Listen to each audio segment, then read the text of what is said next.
जो बात मेरे मन में ही नहीं, वो मेरे व्यवहार में कैसे आएगी? इसलिए कोई उम्मीद मत रखिए मुझसे। मैं अपने तन मन से समर्पित नहीं हो पाऊंगी।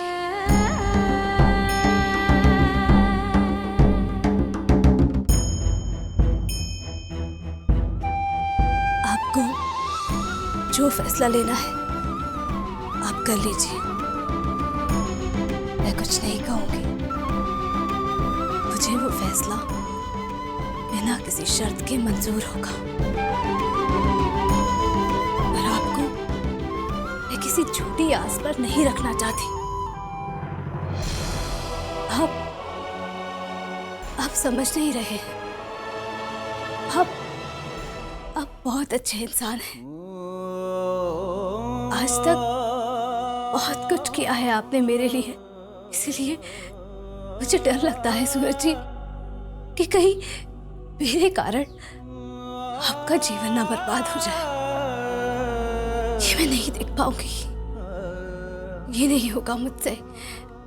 आपको आपके हक की सारी खुशियां, सारे अधिकार मिलने चाहिए। पर मैं आपके साथ न्याय नहीं कर पाऊंगी सूरज जी। ये सब आपके हक है, आपका अधिकार है ये। और मैं ये सब जानते हुए भी आपको आपका हक नहीं दे पाऊंगी, नहीं दे पाऊंगी। मैंने एक अच्छी बहू, एक अच्छी भाभी बनने की पूरी कोशिश की, पर एक पत्नी बनने की कोशिश मैं कभी कर ही नहीं पाई। आपसे शादी कर कर मैं इस घर में आई थी और सहारा भी आपने ही दिया। इसलिए मुझे यहाँ रखने का या यहाँ से निकालने का हक भी आपका ही है। आप जब मुझे जाने के लिए कहेंगे इस घर से, मैं चली जाऊंगी सूरज जी।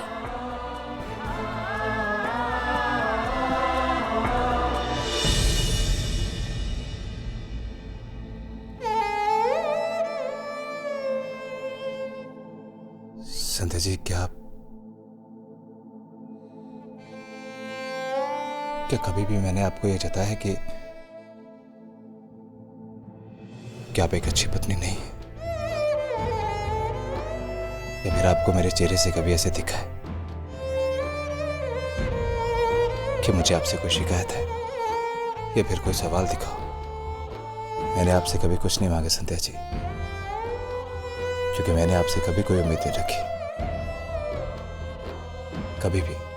और रही बात आपकी कभी कभी मदद करने की, वो मैं इसलिए करता हूं क्योंकि मैं आपकी बहुत इज्जत करता हूं।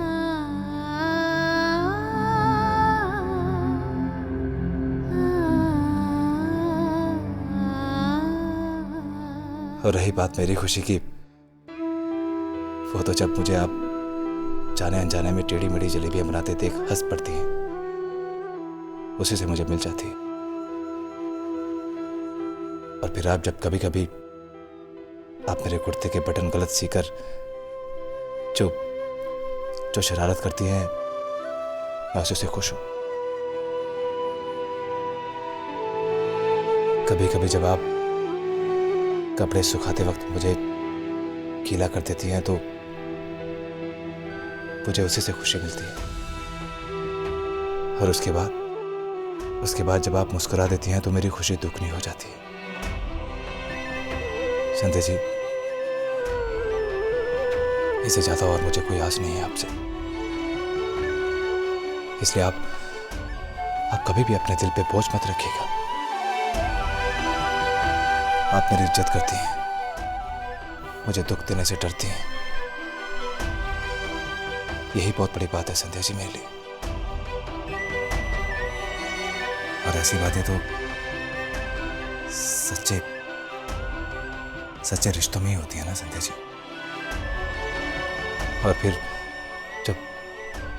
जब मैं कभी भी परेशान होता हूं तो जिस अधिकार से आप मुझे हंसाने की कोशिशों में लग जाती हैं, वही मेरे लिए सबसे खुशी की बात होती है संध्या जी। इसी को मन का समर्पण कहते हैं संध्या जी। और यही तो है पति पत्नी का रिश्ता।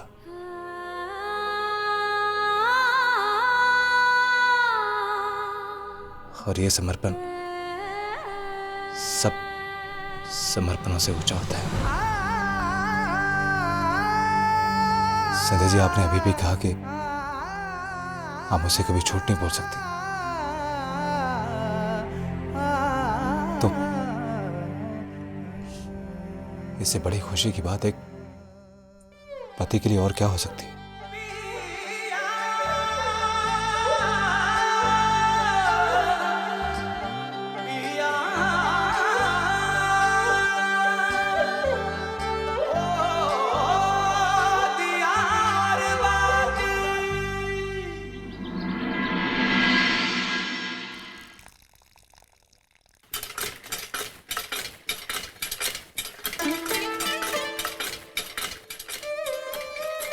संतोष, संतोष, ये मोहल्ले के लड़कों की दुश्मनी है क्या हमारे से? चुपचाप पान खाने जा रहा था और रंग का गुब्बारा फोड़ दिया और गाली दे के चले गए। कह रहे थे पान खाए कौवा, हम हो गए हवा। समझू मैंने पता है, बहुत रंग लगाने का शौक है ना।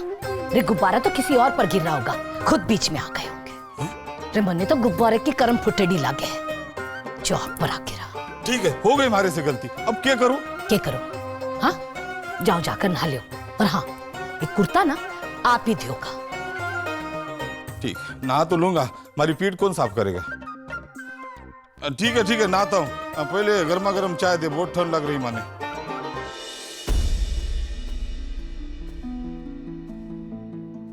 पिछली बार 250 रुपया के फूल गोभी लाई थी। अब क्या देखा के जलवा दिखावे अपनी चतुराई का।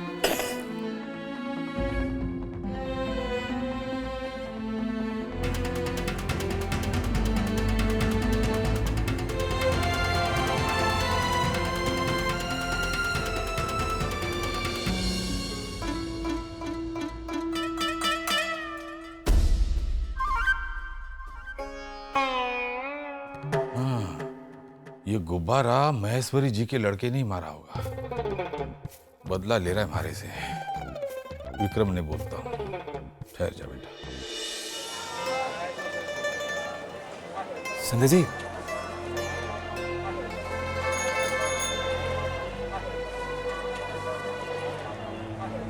वो मैं सब्जी खरीदने जा रही थी, पर पता नहीं इस बार ये काम मैं कर पाऊंगी या नहीं। वो आपको तो पता है ना, पिछली बार। संध्या जी, अगर इंसान सच्चे मन से काम करना चाहे और उसकी जुबान पे मिठास हो तो हर काम हो जाता है। एक मिनट।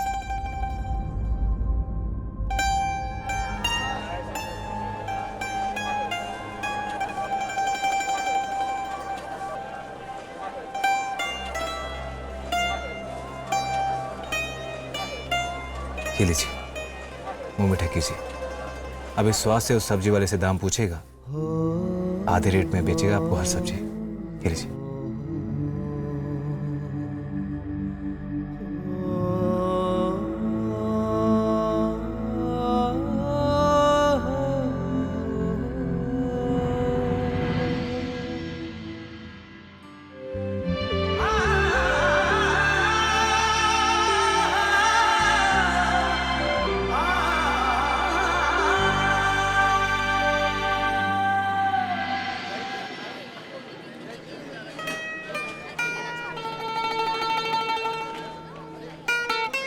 भैया, ये गोभी कैसे दिए? 25 रुपए किलो। 25 की? पर भैया भाव तो।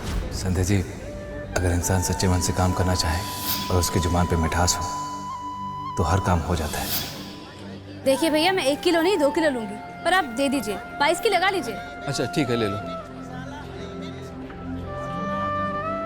संध्या, तेरी जिंदगी का मकसद ये मोल भाव रह गया है क्या? प्रीति, तू यहाँ? सूरज जी की दुकान पे फ़ोन किया था तो उन्होंने कहा कि तू सब्जी मंडी आई हुई है तो मैं यहीं आ गई। कुछ ज़रूरी काम था? कल सुबह तेरे घर आई थी मैं, जब तेरी भाभो तुझे मीठी मीठी प्यारी प्यारी बातें सुना रही थी, तेरे दरवाजे पे ही थी। मैंने सुना कि कैसे तेरी सास तुम पति पत्नी के बीच की बात का तमाशा पूरे घर वालों के सामने बना रही थी। और ऑनेस्टली संध्या, गुस्सा मुझे भाभो पे नहीं आ रहा, गुस्सा मुझे सूरज जी पे आ रहा है कि कैसे वो चुपचाप खड़े हुए ये सब सहते गए। तेरी सास तुझे इतनी एम्बैरेसिंग बातें बोलती रही, इतने ताने देती रही, और तेरे पति चुपचाप खड़े रहे। तेरे पति कहलाने के लायक नहीं है वो तेरे लिए कभी कुछ नहीं कर पाएंगे। प्रीति, सबसे पहली बात, तूने दूसरों के घर की बातें दरवाजे पर खड़े रहकर सुनी, जो सबसे गलत बात है। और बिना कुछ जाने, बिना कुछ पहचाने तो सूरज जी के बारे में इतनी बड़ी बात कैसे कह सकती है? वो बहुत अच्छे इंसान है, मेरी बात अलग है। पर किसी भी लड़की के लिए सौभाग्य होगा उनकी पत्नी कहलाना। संध्या, अगर बात तुझसे ना जुड़ी होती तो मैं दरवाजे पे खड़े रह के नहीं सुनती, लेकिन वहाँ पे जो कुछ भी तेरे साथ हो रहा था वो बहुत गलत सलूक हो रहा था। नहीं रहा गया मुझसे, नहीं सुन पाई मैं वो सब कुछ, और इसलिए वहाँ से चली गई। भाई जिन सूरज जी की तो इतनी तारीफ करी है, वो कैसे चुपचाप खड़े रहकर सब सुनते गए? नहीं प्रीति, वो चुप नहीं थे, उन्होंने मेरे मान की रक्षा की थी। संध्या, तू मुझसे नहीं अपने आप से झूठ बोल रही है। और हाँ, अगर सब कुछ इतना ही सही है, इतना प्यार करने वाले आदर्श हस्बैंड मिले हैं तुझे, तो फिर तू पतले में उन्हें प्यार क्यों नहीं दे पा रही? क्यों चुप रह गई तू जब तेरी सास ने ये सवाल तुझसे पूछा था? क्योंकि तू उनसे प्यार नहीं करती। इनफैक्ट तू उनसे प्यार कर ही नहीं सकती। भैया, ये टमाटर कैसे दिए? 30 रुपए किलो बहन जी। भैया 25 के लगा दीजिए, मैं 1.5 किलो ले लूँगी। ठीक है, ले लीजिए। संध्या, तू एक ऐसी जिंदगी जीने की कोशिश करती है जो तू कभी नहीं जी पाएगी, सिर्फ हो सकती है। ये जिंदगी तेरी नहीं है। आईपीएस बनना चाहती है तू, और अपना ये सपना तूने अपने अंदर दबा दिया है। लेकिन एक बात याद रख सकते, जितना तो इस सपने को तोड़ने की कोशिश करेगी, ये सपना उतना ही मजबूत होगा और तुझे तकलीफ देगा, क्योंकि ये सपना सिर्फ तेरा नहीं है, ये सपना तेरे मम्मी पापा का है। और तेरी ये शादी, तेरा पति तेरे सपने में सबसे बड़ी रुकावट है। और अंदर ही अंदर तू भी ये जानती है कि तेरी मंजिल आईपीएस बनना है, सूरज जी नहीं। और अगर ऐसा नहीं है तो जब प्रिंसिपल सर ने तेरे आईपीएस बनने की बात छेड़ी तो तेरी आंखों में वो तड़प क्यों थी? संध्या, वही तड़प तेरे जीने का मकसद है, तेरा सबसे बड़ा मकसद। भैया, इसमें डाल दीजिए भैया। और वो भी उसके कारण जिसके लिए ना तो दिल में कभी प्यार है और ना कभी हो सकता है। और सूरज जी से तेरी शादी सिर्फ एक हादसा है। यही सच है ना? सच है ना? सच कहा प्रीति तूने, पर ये पूरा सच नहीं है। मानती हूँ कि मेरे आईपीएस बनने का सपना मैं कभी भुला नहीं पाऊंगी, पर सूरज जी के लिए मेरे दिल में बहुत इज्जत है। और ये कहना बिल्कुल गलत होगा कि हम दोनों में कोई रिश्ता नहीं। रिश्ता तो है, सम्मान का, विश्वास का, और वो अपना हर फर्ज पूरा करते हैं, मेरा पूरा साथ देते हैं, हर बात में मेरा पूरा ध्यान रखते हैं। रिश्ता एक तरफा नहीं होता संध्या, और तू उनसे प्यार ना करने के बावजूद भी उन्हें इतना मानती है, इसका मतलब उन्होंने तेरे लिए बहुत कुछ किया। लेकिन इस विश्वास के बदले, इस सम्मान के बदले उन्हें क्या मिला?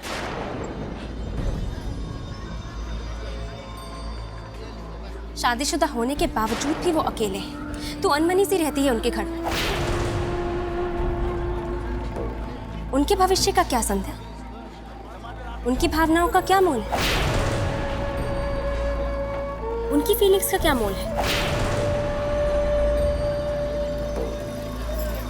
चले बाकी सब्जियां भी ले लेते हैं।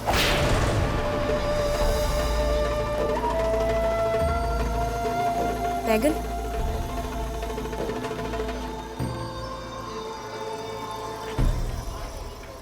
भाव नहीं करेगी? भैया कैसे दिए? 25 रुपये किलो बहन जी। दे दीजिए।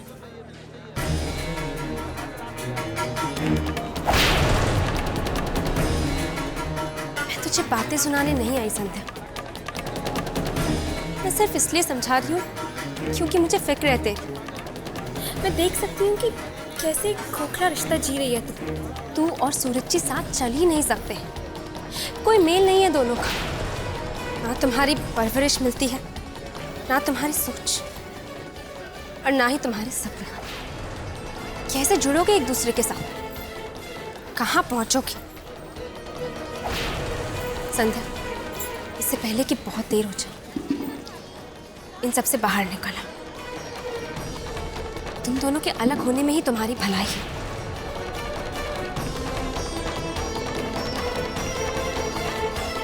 और उस परिवार की भी।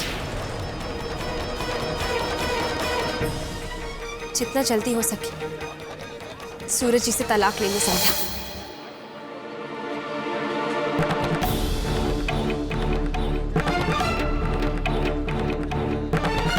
पर संध्या, तो जानती है तो क्या कह रही है? तलाक? ऐसे इंसान से अलग हो जाओ जिसकी इन सब में कोई गलती नहीं, जिसने हर कदम पर आगे बढ़कर मेरा साथ दिया, हर मुश्किल में मेरी मदद की। ऐसे इंसान से अलग हो जाओ? तू मेरी बात ही नहीं समझ रही है संध्या। तेरे इस एटीट्यूड की वजह से सिर्फ तेरी नहीं, सूरज जी की जिंदगी भी बर्बाद हो रही है। इस रिश्ते से ना तू खुश है और ना ही वो। तो फिर क्यों जबरदस्ती इस रिश्ते का बोझ लिए घूम रही है? सच कहा तूने। पर तुझे एक बात बताऊं, अगर आज हम इस मोड़ पे खड़े हैं ना, तो उसकी वजह सिर्फ मैं हूं, सिर्फ मैं। सूरज जी ने कोई धोखा नहीं दिया। मेरे इस रिश्ते को ना मानने के बावजूद वो इस रिश्ते को निभा रहे हैं। और एक बात और बताऊं, सूरज जी चाहे तो मुझसे तलाक मांग सकते हैं, क्योंकि धोखा उनके साथ हुआ है। और मेरे धोखे की वजह सूरज जी नहीं है। मेरे पास तो उनसे शिकायत तक करने की कोई वजह नहीं, तो तलाक तो बहुत दूर की बात है। तेरे पास वजह है संध्या, तेरा करियर, तेरा आईपीएस बनने का सपना। संध्या, ये समय दिल से नहीं दिमाग से सोचने का है संध्या। और वैसे भी ये शादी तूने अपनी मर्जी से तो नहीं की है ना, और ऐसा भी नहीं है कि तू इस शादी से खुश है। तो फिर अगर तू सच बोलकर इस रिश्ते से बाहर निकलना चाहती है तो इसमें गलत क्या है? संध्या, मैं मानती हूँ कि तलाक लेना किसी के लिए भी आसान डिसीजन नहीं है, लेकिन यहाँ सवाल दो जिंदगियों का है। कठोर होकर कोई ना कोई डिसीजन तो लेना ही पड़ेगा ना। और संध्या, ये सोच कि डिवोर्स के बाद सूरज जी भी इस बंधन से आजाद हो जाएंगे। वो भी अपनी जिंदगी जी पाएंगे और तू भी आगे बढ़ पाएगी, अपने लिए कुछ कर पाएगी। अब तुझे क्या करना चाहिए ये तो मैंने तुझे बता दिया। तो ये कैसे करेगी, या फिर करेगी भी या नहीं, ये तेरे ऊपर। शांति से सोच के किसी नतीजे पे आ जा। मैं चलती हूँ।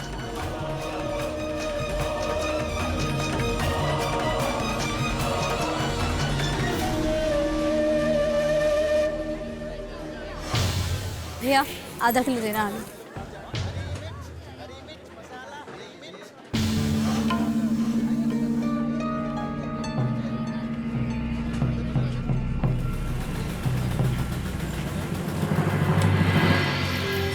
संध्या जी, संध्या जी, संध्या जी, संध्या जी,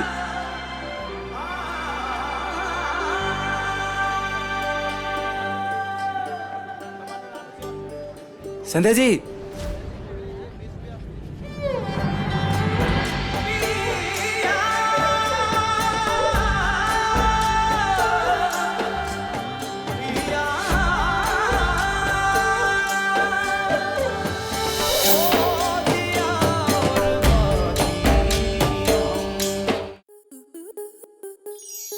आपके मनोरंजन पर अब नहीं लगेगा कोई ब्रेक। स्टार प्लस के बेहतरीन शोज देखने के लिए लाइक, शेयर और सब्सक्राइब करें स्टार प्लस यूट्यूब पेज को।